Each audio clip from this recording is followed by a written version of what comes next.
Olá pessoal, tudo bem com vocês? Eu e o Douglas estamos aqui novamente. Nós estamos voltando ao assunto Deus e o ateísmo, porque ficaram algumas perguntas para serem feitas para ele.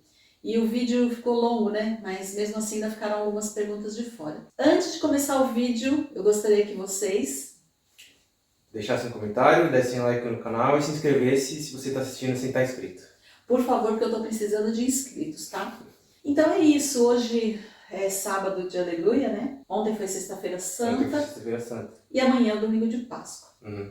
A gente tem uma igreja aqui, inclusive pessoal, talvez vocês vão ouvir algumas badaladas que nós particularmente gostamos, né? Eu, né? Estou gostando muito. Inclusive eu comentei com você, né? Hoje eu estava vendo pela janela que muitos jovens, né? Entrando e saindo dessa igreja. É que é um ponto turístico aqui também, né? É. Bom, você é ateu mesmo, hein? Ele também não colabora. Bom, enfim. Só que a igreja é um ponto turístico aqui, muito famoso na cidade. Poxa. Então hoje nós estamos nesse clima, né, bem religioso, talvez em muitos lugares do mundo, aqui na Eslováquia, no Brasil também e tudo mais. Então, eu gostaria, até porque ficou de fora, você tinha comentado, né, de eu colocar aquele quadro, a diferença entre agnóstico e ateu. Isso. Porque você explicou, Isso. mas faltou eu colocar o quadro. Eu acho que fica mais fácil de visualizar a explicação que a gente deu naquele primeiro vídeo. Isso, então, não vou pedir para você entrar de novo, mas pessoal, quando eu editar esse vídeo, vocês já terão aí esse quadro para saber a diferença entre um e outro, tá bom? Bom, então a primeira pergunta que eu queria fazer para você que ficou de fora, né, é vida após a morte. Como é que você enxerga a vida após a morte, como ateu, né, que você porque ou o seu ateísmo, o seu modo de ver, permite que você, embora seja ateu, acredite na vida após a morte. A morte encerra esse ciclo completamente ou não? Então, só para início de conversa de novo, eu não falo em nome de ateísmo, eu falo no meu próprio nome. Então, assim, não tem uma pauta específica, por exemplo, igual nas religiões maiores, o que acontece depois da morte. Ninguém sabe, porque ninguém morreu e voltou, entendeu? Hoje, eu acredito que a gente, depois que você morre, é a mesma coisa que você desligar a TV desligar uma TV da tomada. Ou eu costumo falar assim, quando a gente morre, a gente vai pro mesmo lugar que a gente estava antes da gente nascer. Que é o nada. Que é o nada. A morte não tem como. Viemos do nada e para o nada nós voltaremos. Exatamente. É difícil. Não acredito em espírito. Eu, pessoalmente, não acredito em espírito, fantasma.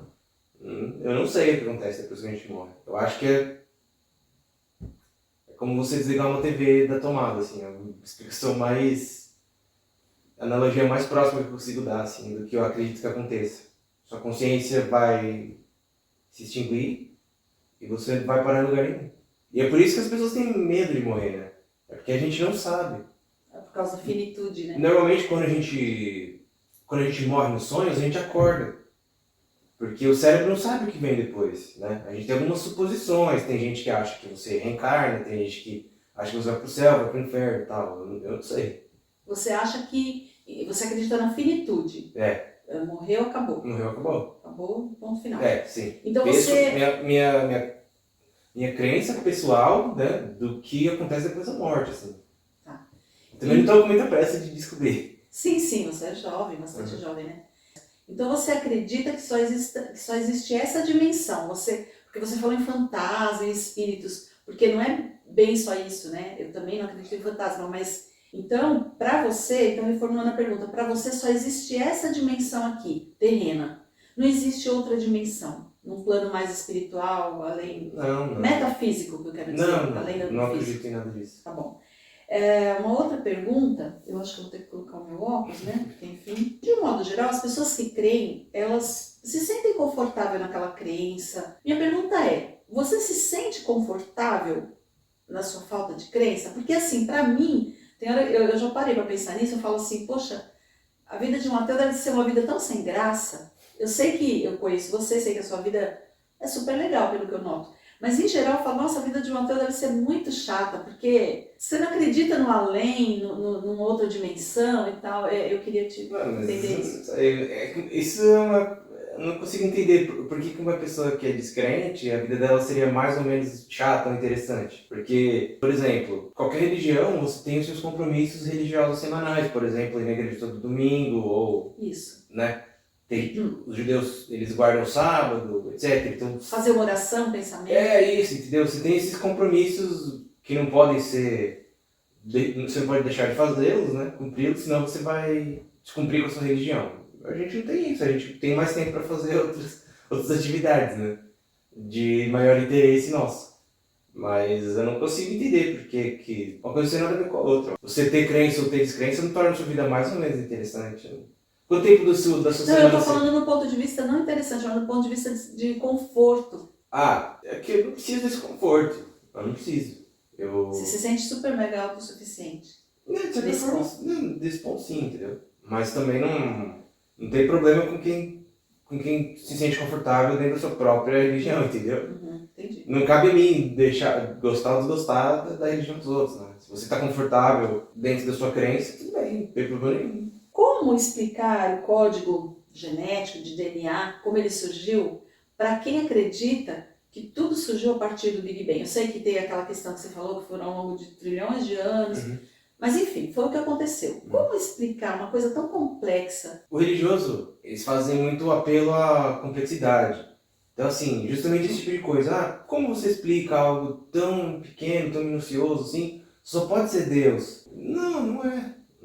Hoje a gente não consegue explicar por que as coisas tem tantas minúcias, assim, tantos detalhes minúsculos. E perfeição, né? O problema é só mas uma o mundo perfeição. também é imperfeito.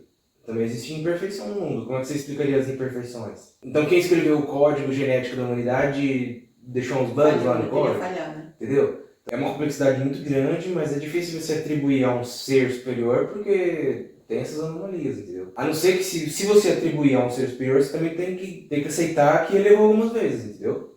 Que ele não é tão perfeito assim. Entendi. Então você acha que dentro de uma perfeição até legal que possa existir, mas dentro dela também a gente meio que fecha os olhos para as imperfeições.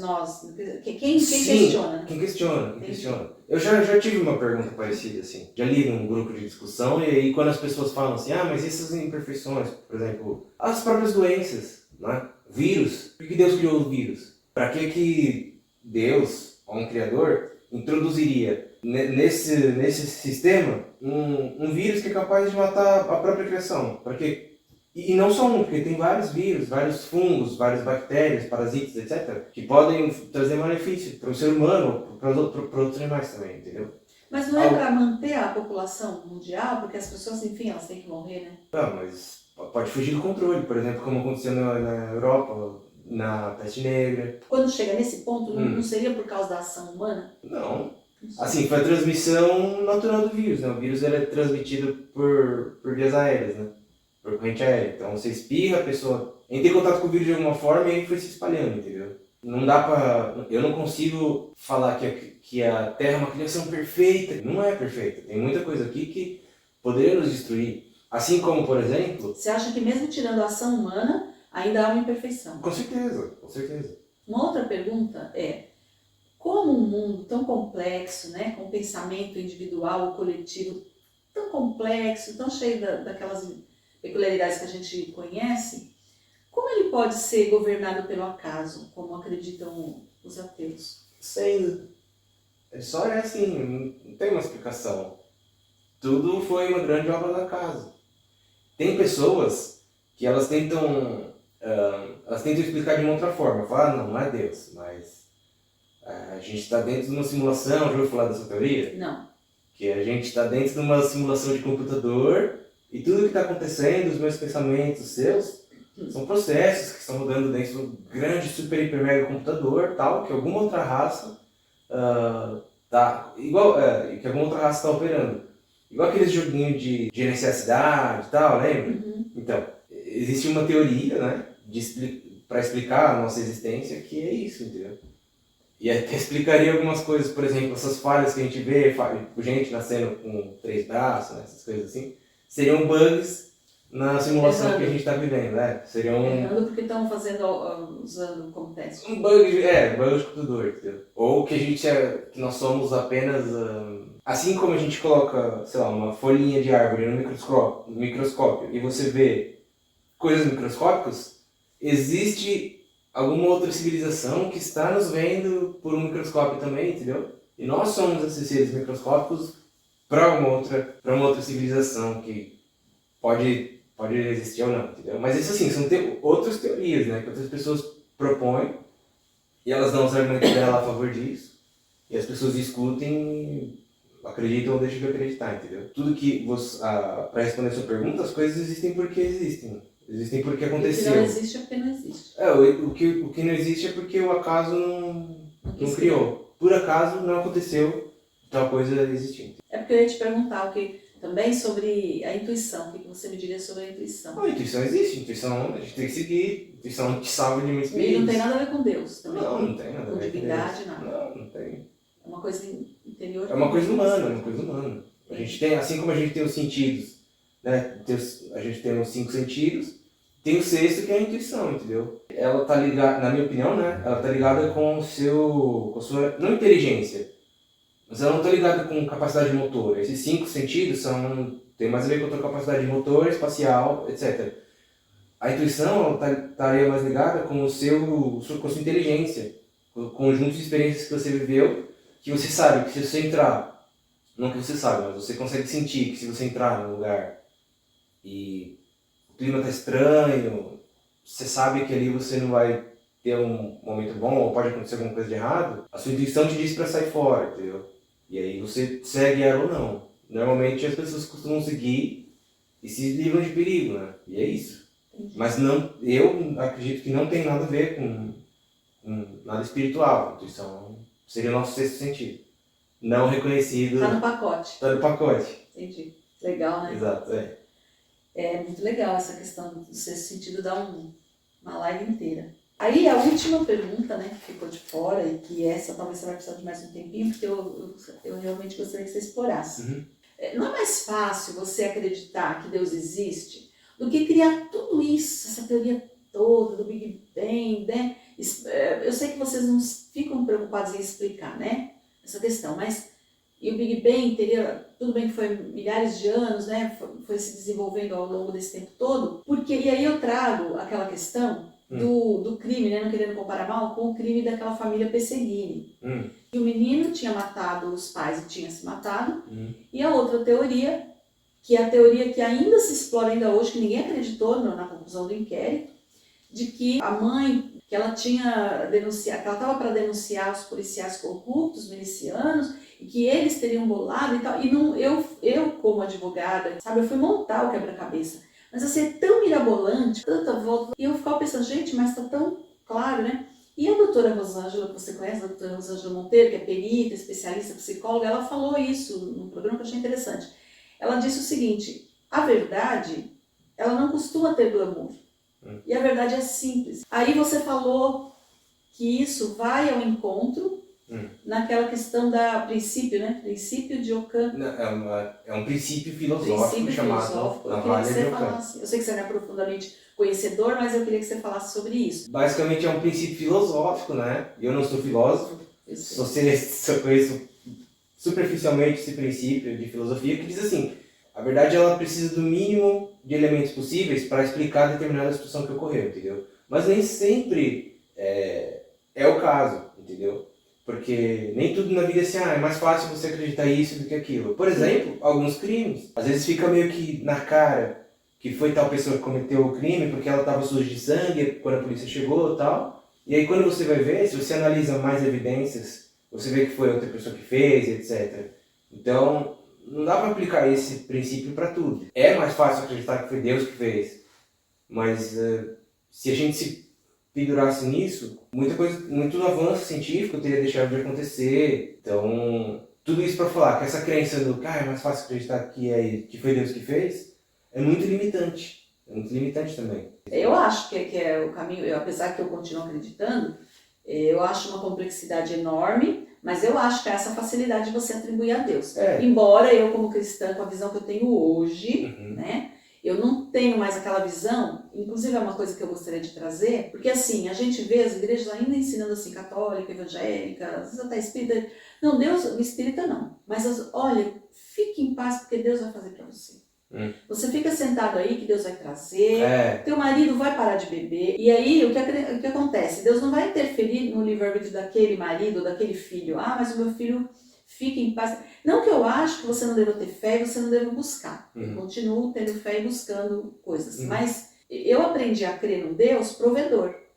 Em todos os sentidos. Em comida, alimentos e solução de problemas.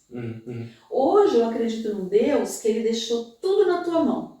Ele só vai agir quando não depender de você. Eu acho sim que Deus vai buscar pelo merecimento, porque não seria justo Deus falar assim, ele está aqui na igreja, ele vai passar nesse concurso. O outro que está lá ralando, estudando, que ele não vem à igreja, eu não vou deixar ele passar. Então isso era um ponto que eu também queria trazer para o debate. Sim, sim. Tem até aquele filme O Todo-Poderoso, com o Jim Carrey. Esse filme é bem legal. Tem uma hora lá que ele tá no computador, você lembra dessa parte? Ele faz o papel de Deus, né? E aí as orações chegam pra ele como se fosse um e-mail. E aí ele tá lá respondendo, só que ele quer fazer outras coisas, aí ele coloca sim pra tudo. E vai embora, vai fazer as coisas dele. E aí depois, o que acontece? Ele ter falado sim pra tudo, milhões e milhões de pessoas ganharam na loteria. Só que aí o prêmio foi dividido. Aí teve uma pessoa que, se eu não me engano, ela falou assim, ela joga um tomate assim na loteria e fala, não acredito, ganhei $17. Ganhei na loteria, mas foi só $17. Todo mundo pede para Deus. A moça que fala assim, você vai lá e compra um bilhete, ela fala boa sorte. Aí vem o outro, pagou, ela fala boa sorte. Ela fala boa sorte para todos. Né? Mas eu acho que isso não é uma coisa que você traz do ateísmo, é uma coisa que você traz de fora da igreja, porque ateísmo não é isso. Eu sei, o ateísmo é apenas você não acreditar em divindades. Isso. Qualquer outra coisa não é ateísmo, entendeu? É isso. Entendi. Se um cristão chega para mim e fala que Deus é bom e ama a humanidade, então por que ele não salvou essa criança de sequestro? Mas amar a humanidade não é deixar a humanidade, ele deu condições, inteligência, sabedoria, exemplos, né? Não seria deixar a humanidade, por exemplo, é igual uma mãe e um pai que tem um filho, ele não vai cuidar do filho 24 horas. Mesmo o bebê, o pai e a mãe, eles não vão deixar de trabalhar para ficar olhando para o bebê o tempo todo. Eu sei que você vai dizer assim, mas na religião que acredita em Deus, nas religiões, eles falam que Deus é onipresente e onisciente. Mas ele deixa a humanidade cuidar de si. Eu acho que as pessoas querem de Deus mais do que ele tem que dar pra gente. É como o governo, né? Tem muitas pessoas que acham que o governo tem que dar tudo. O governo tem que direcionar tudo, e não é bem assim. Não é bem assim, né? A gente nunca vai conseguir explicar tudo, né? E quando tem uma frase que eu gosto muito, que ela fala assim, a vida é muito engraçada. Quando eu tenho todas as respostas, a vida muda as perguntas. Bom, então, pessoal, primeiramente eu quero te agradecer por ter voltado. Imagina, nossa, eu estou muito honrada até. A gente bate altos papos, né? E o próximo convidado também é um convidado que eu vou explorar bastante. O Douglas o conhece bastante também. Enfim, eu espero que vocês tenham gostado. Quem gostou, por favor, Douglas. Quem gostou, deixa um like, deixa um comentário e se inscreve, por favor. E quem não gostou, deixa o dislike deixa também, dislike né? Também, não tem problema. E é isso. Uma ótima Páscoa para vocês que acreditam em Deus. Um ótimo final de semana para quem é ateu. E até o próximo vídeo. Tchau, tchau, pessoal. Tchau, tchau.